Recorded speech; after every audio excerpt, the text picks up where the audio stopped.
Un saludo para todos los salvadoreños que viven en Australia, Nueva Zelanda, Europa, Estados Unidos, Canadá y en cualquier parte del mundo. Para todos ellos y ellas, un fuerte abrazo de nuestra parte. También saludamos a los salvadoreños que viven en nuestro país, en Centroamérica y en cualquier lugar de la periferia del imperio. Para ellos también un fuerte abrazo.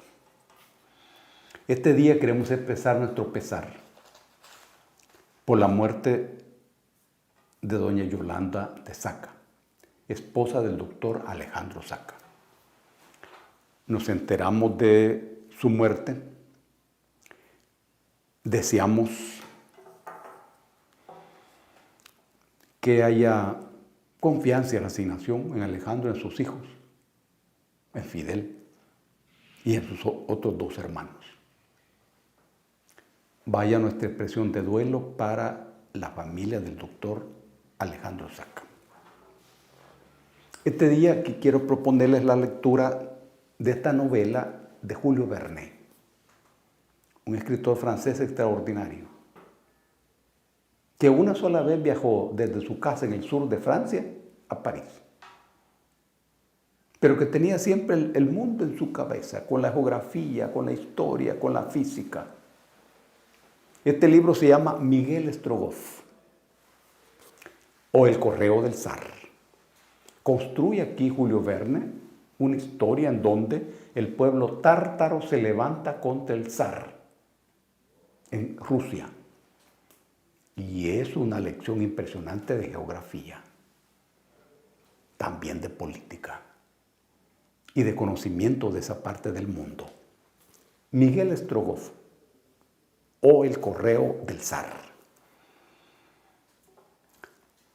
Saludamos a Daniel Borja, Silvia Mendoza, Natividad Cortés, César Majano y Reina Carpio, que nos miran y nos escuchan en nuestro país, en diferentes lugares de nuestro país. Un fuerte abrazo para todos ellos. Este día vamos a reflexionar sobre la coyuntura. Esta es una figura política que expresa un momento en el desarrollo de las crisis. De la manera como una determinada coyuntura se resuelva, determinará el paso a otro momento de la lucha política. Cada coyuntura tiene sus propias características. Y esto tiene que ver con la lucha por el poder, con la lucha de los pueblos en ese momento. Y expresa el esfuerzo por lograr un desenlace favorable siempre a uno de los sectores. En nuestro país hay una coyuntura que expresa la crisis del modelo político construido al final de la guerra civil. Expresa la crisis del modelo neoliberal, la crisis del Estado oligárquico y de la democracia oligárquica. Todo eso está en crisis en el país.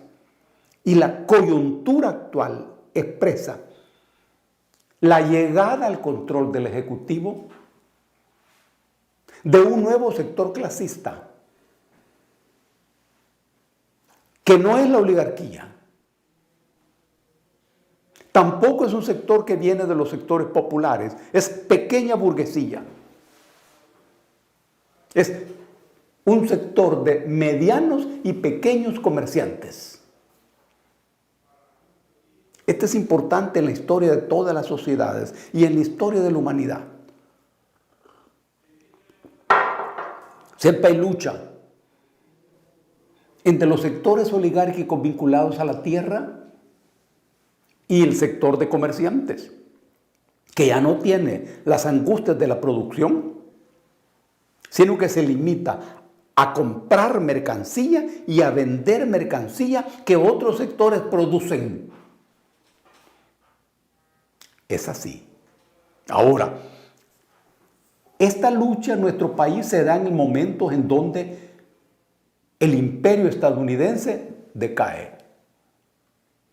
Ya no es el imperio con dominio total sobre todo el planeta. Es un imperio que ha perdido la hegemonía. Esto es un dato muy importante.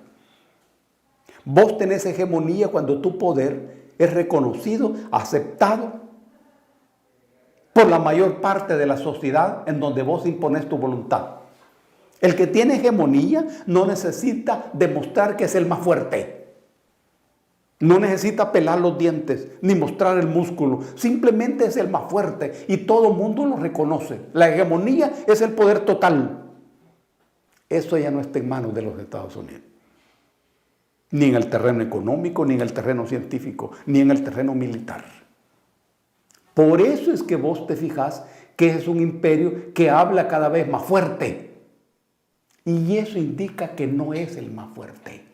Porque el más fuerte no necesita hablar fuerte. Todo el mundo sabe que sos el más fuerte. En este momento se da esta crisis.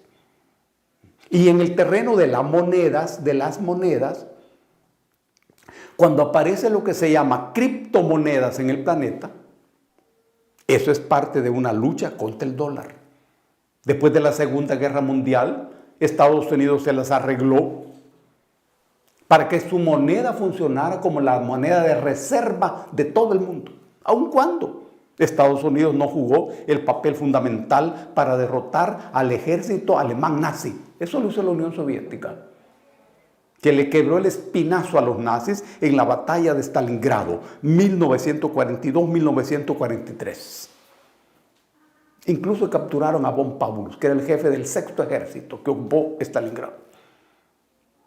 Pero Estados Unidos se levantó con la moneda de reserva. Miren cuánto ha durado eso. ¿Cuánto ha durado eso? Casi 100 años. Pero se acabó. En el planeta se construyó una nueva correlación de fuerzas. Aparece Eurasia. Y aparecen esfuerzos en diferentes regiones del planeta para poner otra moneda. En realidad no se trata de sustituir el dólar como moneda que sigue el dólar. Se trata de construir un mundo pluricentrista en lugar del mundo unipolar que es con el que sueña Estados Unidos. Un mundo pluricentrista donde hayan varias monedas, varios centros de poder. En realidad este proceso lleva a que el dólar se convierta en la moneda de una república que se llama Estados Unidos. Aparece el capital digital, que es el de las tarjetas de crédito, tarjeta de débito, ese es el capital digital. Pero luego aparecen las criptomonedas, que es otra dimensión, cuyos elementos técnicos fundamentales no lo conocemos. Ahora, estas son respuestas adentro del mismo capitalismo. Respuestas dentro de la lógica de otros capitalistas que no son los dueños del capital actual. En cierto modo, expresa una disputa al dominio del dólar y al dominio de la banca internacional montada a la sombra del dólar como la moneda única. En el fondo de las cosas, parece ser esto un esfuerzo para salvar al mismo capitalismo. De tal manera que se derrumbe el dólar, pero ya hay otra salida. Es de la criptomoneda, pero ya no bajo el control de los Estados Unidos. Se puede decir, de otra forma de acumulación de capital. Hemos de saber que la acumulación originaria que generó el capitalismo planetario se dio con la invasión de Europa a lo que después fue América. Lo que hizo Colón cuando accidentalmente se topó con las Bahamas y después con Cuba, Eso abrió para Europa el cofre de las inmensas riquezas que fueron la base para lo que se llama acumulación originaria del capital. Ahora, parece indicar que se abren nuevas formas de acumulación del capital. Y allí, Estados Unidos no es el punto central. Mira qué fenómeno. No es el punto central. Pero ahí está Estados Unidos, por supuesto. Pero ya no es el corazón. Esto interesa a todos. Interesa a Centroamérica, que es la parte más atrasada del capitalismo en todo el continente. Nos interesa a nosotros. ¿Para quiénes? Honduras es el país geopolíticamente más importante. Esto lo hemos de tener muy claro en el cerebro, muy claro. Aunque no lo entendas hoy, lo has de entender mañana o pasado mañana. No tenemos mucho tiempo para entender esto. En el país hay un proyecto político que no es ni de izquierda, mucho menos es un proyecto revolucionario. Es un proyecto que recoge el programa político del pueblo desde la década del 60 del siglo pasado. Desde el programa del Partido Acción Renovadora, PAR, que planteó la reforma educativa, reforma de salud, reforma fiscal, nacionalización del comercio exterior y reforma agraria. Ese programa es el mismo programa de hoy. Exactamente. Mire el atraso del país. No se ha podido ni aplicar ese programa. Y lo que ocurre hoy nos indica que cualquier proyecto político que intente superar las estructuras de la oligarquía y plantee, aunque sea un esfuerzo de modernización, tiene que ser sin los Estados Unidos. Porque Estados Unidos es una fuerza que en este momento es primitiva y muy atrasada. Y no está vinculada ni al progreso ni al desarrollo de nuestros países. El esfuerzo de toda la historia ha sido para intentar sacar al país del hoyo en el que se encuentra. Desde 1832, cuando se levantó en armas Anastasio Aquino, que es el padre de la dignidad de nuestro país. Desde ese tiempo, la lucha ha sido por sacar al país del hoyo y del abismo en que se hunde cada vez más. Y eso es lo que está planteado en este momento. Claro, este gobierno, repito, no es ni de izquierda, ni es revolucionario, ni está planteando ninguna revolución. Si vos querés, está planteando una modernización.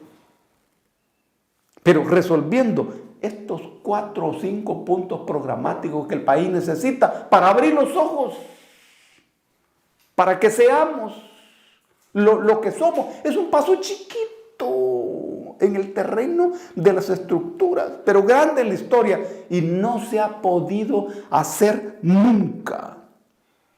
Sin embargo, con lo que se ha hecho, mira cómo se mueven y conmueven los pueblos de Centroamérica.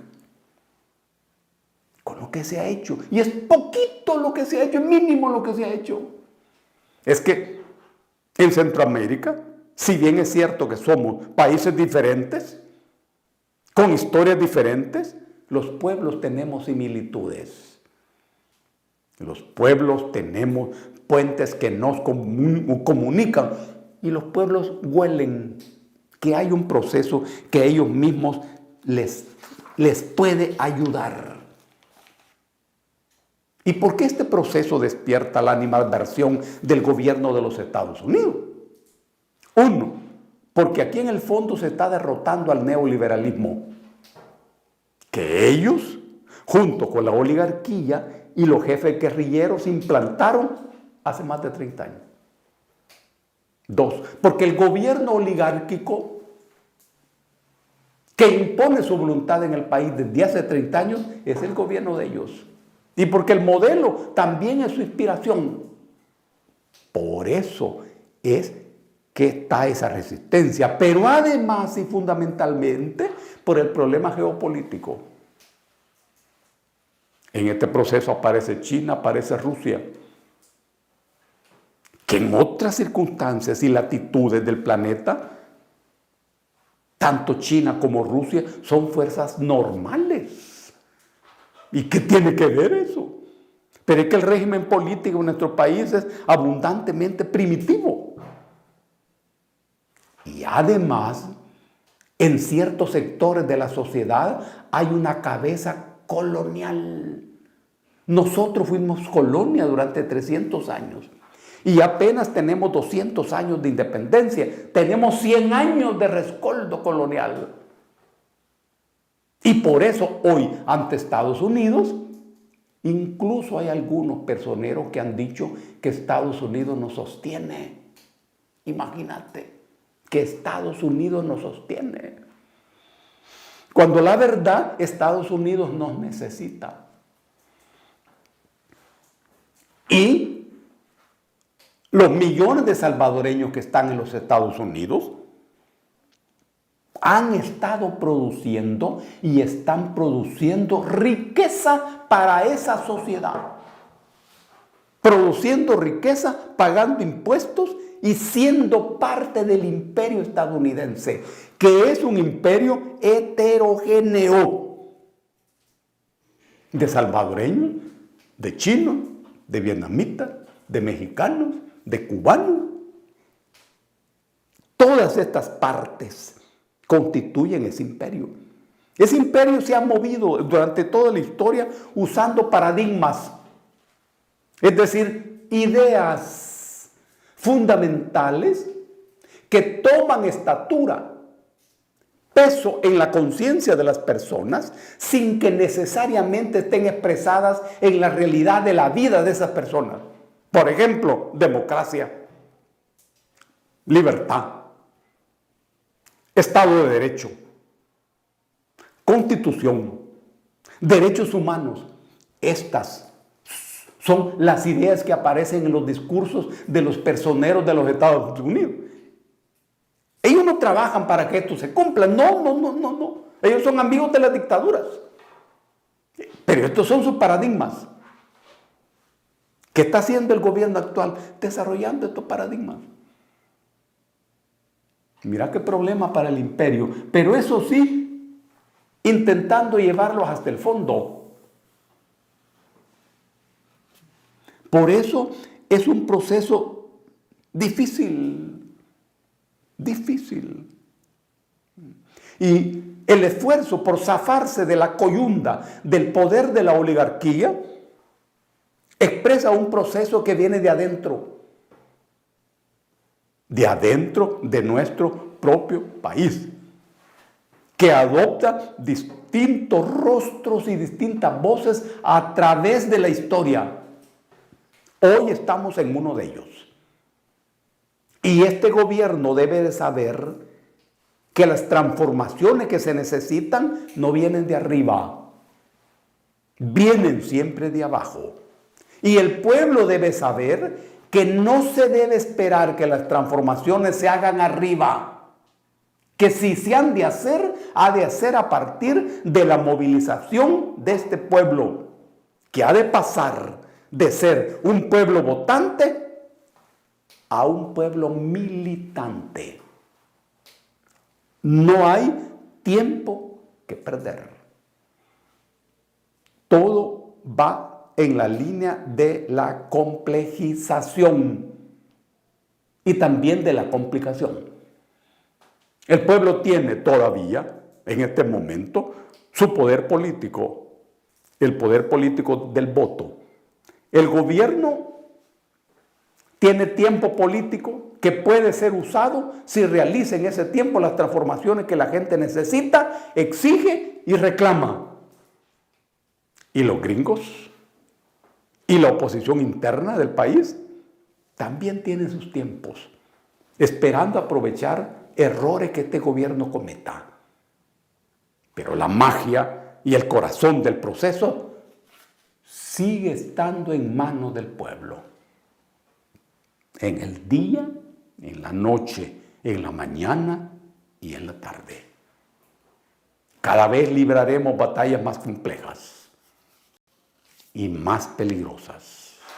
Pero el pueblo será siempre el reloj que tendrá la hora decisiva. Un abrazo para todos y para todas.